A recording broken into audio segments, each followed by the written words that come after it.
Kiplings, welcome back to another video game review. Today we're going to be reviewing Shin Megami Tensei 5 Vengeance. Now, before we get started, I gotta explain. I own the original, so yes, I bought this game technically twice. Shout out to my sister, she bought me this copy. I gotta say this is my first SMT game. I played Persona before this, Persona 5 Striker specifically. And I gotta say, after eventually playing Royal and Persona 4 and playing Persona 3 Reload, I prefer this. And I'll give you guys a breakdown why in this review. Strictly main reason why, the gameplay is just more fun. I think the reason why I prefer these games specifically for gameplay wise is because the challenge is more fulfilling. Persona games are generally, and I'm saying this generally, relatively easier RPGs. They're not easy. There's still a relative amount of challenge in the beginning specifically. Towards the end it just gets like, oh, it's just, song and dance. But it generally is, easier. SMT games, as some Persona and SMT fans know, are harder. They're meant to be hard. So I was a little concerned when I first went into SMT5 when I bought it around, I think maybe a week or two after it originally came out, on sale, which is sad, but I did buy it, and was pleasantly surprised how generally actually good I was at it. I had a really good time. It was really fun. The beginning had its rough parts, and I will say the general overall story of the original is still not as it's kind of a whole different entity compared to the added story of Vengeance. I will say though, in a more breakdown, I generally think if you are interested in this game from the very get-go, just pick this up. This is just better. It's also, I think, now cheaper than the original, or it is as cheap as the original. And for me at least, I have the Steelbook copy. I don't think they sell these anymore. The grand design of the game, the story-wise, we'll jump into story first. Outside of the already small snippet of gameplay, I'll do more gameplay later. The story-wise, the story in the original it suits the game. It's not fulfilling, and especially towards the end. No, the middle is specifically, sorry, not the end. The middle is very bland. It feels like it doesn't progress at all. Towards the end and the beginning is when things kind of get juicy and you get an idea of what's going on. But the end is so rushed when it comes to the original story that it makes you wonder why they didn't kind of space this out towards the middle of the game and kind of get these ideas flowing up until the very end. And it was kind of a letdown. I have beaten, just to clarify, I have beaten all the endings of the original. I've only beaten one of the endings of Vengeance. But I did beat all the original endings on the original copy. I only played the true ending on Vengeance first before I did the Vengeance route. But with that being said, the stories, the endings themselves I think they're satisfactory. I don't think they're great. I think the only ending that I generally thought was like cool was the true ending, obviously. But I think that's also because it's the idea of being completely neutral within a world that is not neutral in any fashion. I think the characters were kind of, some of them were like, okay, you got some build up, and then there's some of them that are like, okay, why are you here? A lot of the demons, I would say, had a lot more build up than the actual human characters. And that's unfortunate. Even though I know the game is, revolves around that aspect of the demons and the humans, I would say that the human side of things was greatly lacking compared to the demon side of things. Now in Vengeance, however, the story is twisted on its head, and the actual quality of it is so much better. I found myself actually enjoying Vengeance from beginning to end, story-wise, way more in every way. It was interesting. It took different turns. It slowed down when it needed to, and it sped up very quickly when it needed to. And there's some twists, some turns. I think some of them were a little expected, some of them were not so much. But generally, overall, there's some mystery to it, and you kind of don't know everything up until the very end. It's really good. It does a really good job. Now, I probably would beat it again. I probably will at some point in the future. I do think the new characters added play a good part. It's nice to have a split between two different characters again, but this time being the other characters that you don't usually talk too much in the original outside of towards the end with the certain character. So it was a really nice change to have different, two different ideologies being two different characters instead of them being the same characters from the original. Although the original characters do appear, they are same ideologies, but they are treated differently, and I think they're treated way better. I think the Vengeance story has a very good equilibrium with the story between the humans and the demons. They collide a lot, and they collide within themselves as well, and it actually handles it very well compared to the original story. So overall, the story of Vengeance is already much better, and honestly, if you just want to jump into the Vengeance story, by all means go ahead. I jumped personally into the what they call the Canon of Creation, which is the original game story.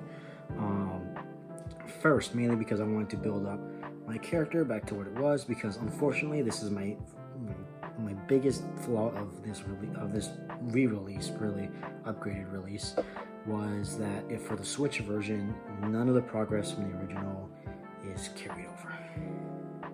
And that's a pain. I did not enjoy that I had to replay. I didn't have to, actually. This is my personal part, but I made it a mission. Weirdly, once the game actually officially released, I was going to play the original story all the way through so that I can just breeze through the new one. Not because I didn't want to experience the new one in its time-consuming glory. I wanted to actually enjoy it at my own pace, essentially. And I found that my pace was to play the original, get as good as I can, jump into the new one, and just kind of have an easygoing time, seeing how the story plays out, and enjoying what they crafted. And generally, I enjoyed it a lot more. But that is a big flaw.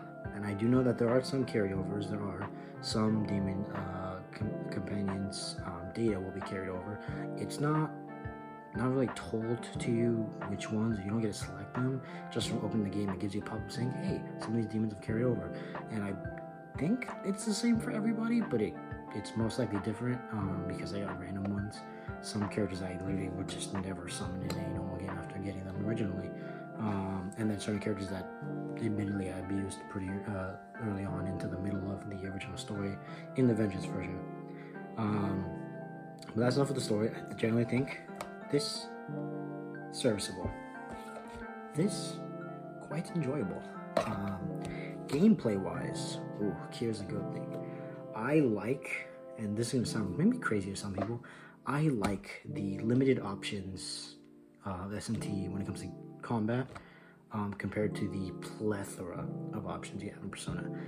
Persona's great, there's so much awesome, you can do some crazy stuff, but SMT feels like you're kind of in a stranglehold every match, and you kind of have to wiggle your way out to get the upper hand, and I love that, because it feels like every match, or every challenge and fight can genuinely kill me, and some of them do. Some random encounters that I think, I can do this, I know what I'm doing, go completely sideways, and I end up dead by the end, and I love that, because it keeps me on my toes, it keeps me paying attention, and keeps my party circulating, and I love that. I also love the negotiations being more varied in the Vengeance version. There's more different actions, guessing puzzles, there's other things compared to what Persona SMT5 originally did, which is just the casual demon conversations.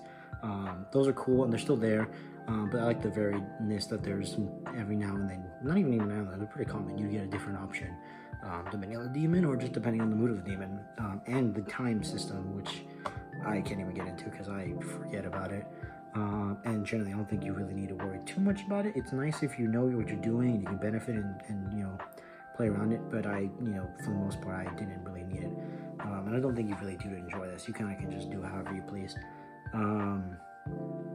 But I love the rhyme and rhythm. I love the debuff and buff nature of my party. Specifically, I had my guy be the heavy hitter with all the almighty damage and everything in physical, and then I had my two magic users who did what they did, and then I had my second guy, who was always the second turn, was a debuff and healer. If you guys know Nego Shogun, real big guy. I got him from the very beginning all the way to the very end of both Creation and the Vengeance story. I love him, and that's how I played, and I love that because I didn't use buffs and debuffs in Persona games. You don't really need to. You can get by without using. I usually just get rid of them entirely, put stronger skills on top of them. It's not necessary, but in SMT, it felt like I couldn't live without them sometimes. Like I needed them in a fight. Some other fights would be like, okay, I need the extra damage. Let me just switch you out, bro, for someone who's gonna be more strong in a fight, and it usually turns out in my favor still. And I think that's another thing too, is you're not always constantly. I feel like with Persona, especially Persona 5 Royal, for me, I used a lot of I guess personas at that point more often than I feel like I needed to change. I think I went about almost 2 dungeons with the same list of personas before I even got to the next dungeon. And I was like, I need some new personas because these guys are starting to lack and they're not helping me anyway. So then I have to finally recycle my personas with newer ones I got from that palace. Where here, it felt like I was constantly getting new ones, constantly changing, especially from side quests. Side quests can give you new allies as well, especially now allies that have unique skills. So it constantly felt like I was getting new allies, and I was getting more enemies around, grabbing as many as I could to make greater demons, and it worked out really well. I think the balance between getting new allies actually played out really well. I like the open world design too. I feel a lot of people complain about the vastness of it and how there's almost kind of nothing to do. I actually think there's a lot around it, especially with Vengeance. They added the Magatsu rail, which allows you to kind of fast travel between points without having to actually load. It's just kind of like a cutscene that kind of flies around, but not really a cutscene. It's more like just it's, I don't know what you call it, a scene that just, you go from one place to the other, and you watch it and then you get back into the gameplay. And I very much enjoyed that change because, one, it made traversing the open world areas far more easier, not as open-ended and boring. Because I will say the original, it had its quirks, but some areas definitely felt like, oh my god, it takes forever to get around. So those rails helped out, but it also allowed the creators to add new sections to previously created worlds, and I think that was cool too. To run around fighting Magatsu rails, thinking, okay, is this one going to transport me to another side of the map, or is it going to be one that transports me to a whole new section? And especially with some areas, the whole new sections were so enjoyable. They look so nice too. They designed them in a very unique way. I really like that idea, and it worked out really well. So it definitely improved the open world in fashions too. Added side quests and open worlds, ones that have playing as demons now too. That was cool as well. I wasn't there before. Also, the DLC from the previous releases included with this. I didn't have any DLC besides, I think, Cleopatra as a character because it was cheap. I didn't really buy a DLC, so it's nice to be able to play it. I did beat all the DLCs as well. Except for the Demi-Fiend. I got to the very end, couldn't do it. So that will be a challenge at some point for me. But I did enjoy the other DLCs, and I have not bought the Vengeance DLCs. And I probably will at some point. I'm hoping to, because I do want to play them, but I'm not bummed about if I don't play them either. It's really not that big of a deal because at the end of the day, they're DLCs. They got some cool side stories, but they're not necessary. The Vengeance package is what you're really looking for. And I will say another thing Vengeance adds is humans can now be actual party mates. I don't recall if they ever were in other previous SMT games, but it's nice to have characters that you hear fight and don't see them fight, but know they can fight, actually show that they can fight, especially with their gameplay. And the fact that you can control them from the get-go is just nice because, Atlus had that problem in the past. So it's nice to know that's just there, and you can just play around them. You can, for majority of the game too, you can have them, just sitting in your party, and you can take them out and switch them with a demon, and they'll still be there. They do fluctuate often. There are certain characters that leave your party and certain characters that join your party. So it's never always the same character all the time, even though it is just the same base 4 characters that switch around. They do switch around often, so you're never feeling like you're just forced to play these 2 characters for a long time. And over time, obviously, as you get progress further, they also get stronger moves, but unlike your teammates who have to level up with getting those moves. These characters just get them through story progression. So at some point when one character leaves your party and then jumps back like 6-7 hours later, they have the next strongest move in their magic roster because you're already at that point where you need it for your other characters. That it just makes sense that they gave it to that character too. So it works out in their favor. And they have unique animations for fighting too. I think that the gameplay wise, yeah, it's really solid, really fun. I prefer Persona. That's my opinion. Don't hate me for it. I think Persona's still fun. Music wise, I would say that the original is a great soundtrack. I actually, out of like all the RPGs I've played, I actually think I've listened to most of the soundtrack of SMT the most. I think most like Final Fantasies, Zelda's, everything. Most of the time I find like maybe handful, couple songs that I'm like, I like these a lot. I want to listen to these on a regular basis. Where SMT soundtrack, I think a majority of the songs I just wanted to listen to on a regular basis. I think almost I'd probably say like 75% of the soundtrack I wanted to listen to, and that extends over to Vengeance too, because for a majority of the game they use the same soundtrack. However, and I like this, Vengeance has unique tracks to the Vengeance route, including a new battle theme, and they just knocked out the part again. They know what they're doing. I gotta say, Atlus knows what they're doing with music, because even if these songs don't have lyrics, they are bangers. I loved almost every song in the soundtrack, except for the main villain's theme. It got a little repetitive towards the end there. But all the like battle themes, the unique area themes, the new area themes, the new side quest themes were so good. That was weird. I genuinely enjoyed them. They were great. Music-wise, I mean, Atlus always kills in that department, just as much as Sega does with Sonic. So obviously, yeah, music's just great. That's just how it is. Now for a final section, I think this is one that people are going to find it to be, you're maybe biased or you're just objectively wrong, is graphics and performance. I always found, and I find this to be true still, if it's an RPG that doesn't really have necessity for timing, frames, no matter how low they can get, I don't think a lower frame rate or a lack of or frame dropping is too much of an issue, especially when it's like 5-6 frames. SMT5 original definitely had some performance dips at some point. It wasn't, for me, for a while, it didn't really become noticeable, and if it did, it was bearable, so I didn't care. I will say there are a lot of people that find that to be the biggest drawback, especially with the Nintendo Switch, was that it had performance issues. Graphically, again, on the Switch is going to be less than the other consoles, especially with the Vengeance release, which was on multiple consoles.